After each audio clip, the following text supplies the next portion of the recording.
You just landed your dream job, got promoted, or even finished your degree.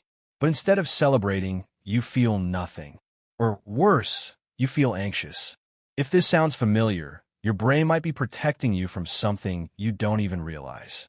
Quick question: when you achieve something big, do you celebrate it, or do you immediately worry about what could go wrong? Just notice your answer.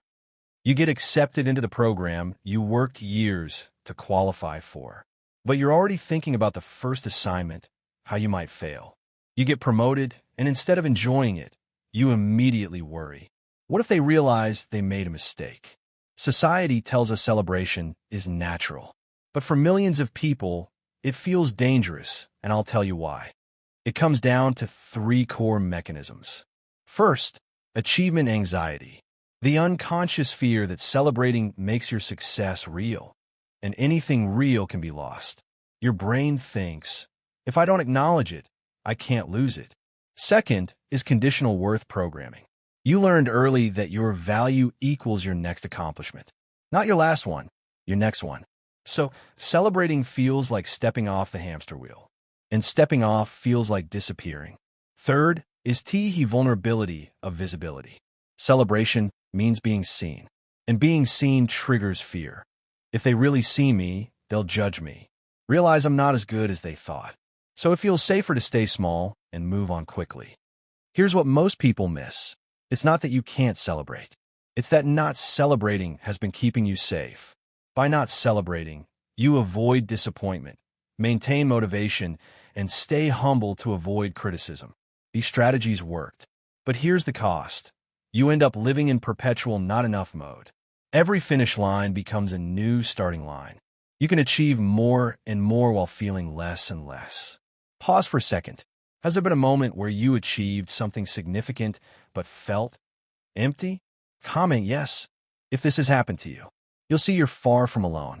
So does this mean you're broken? What if you can't celebrate because you learned that your value lies in climbing, not in having climbed?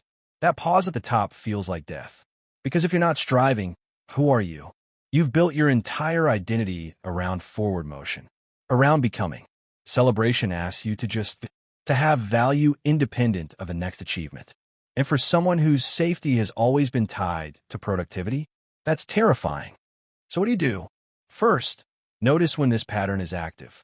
When you deflect compliments or immediately shift to what's next. Ask yourself, am I moving towards something I want or away from feeling not enough?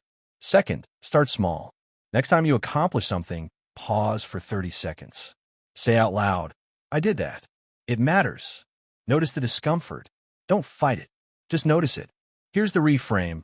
Celebration isn't the finish line. It's fuel. When you acknowledge what you've accomplished, you're building evidence that you're capable. That foundation makes the next challenge less terrifying. So the next time you accomplish something and feel that urge to move on immediately, remember, your brain isn't rejecting success. It's trying to protect you. The question is, what would it feel like to tell it you're safe enough to pause? Safe enough to claim what you've earned. You don't have to earn the right to celebrate. You already did. I want you to try something now. Think of one thing you accomplished recently, anything, and write in the comments starting with I did this. No minimizing. No, but just claim it. And if you want to understand more hidden patterns driving your behavior, subscribe for new psychology deep dives every week.